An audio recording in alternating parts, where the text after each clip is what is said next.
Hi everyone, welcome back to another video from Crypto Basics. In this video, we will be learning how to hide your balance on Paxful application.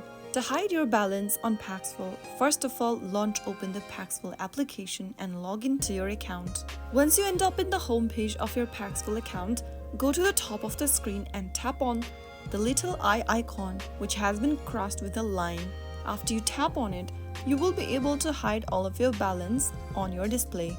This will prevent your balance from being visible on the interface and your balance will be hidden, just like that.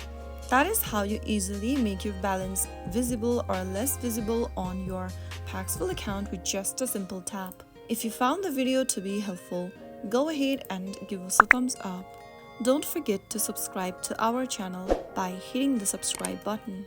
Press the bell icon so that you'll never miss another upcoming upload from us. I will be back again in the next episode. Thank you for watching.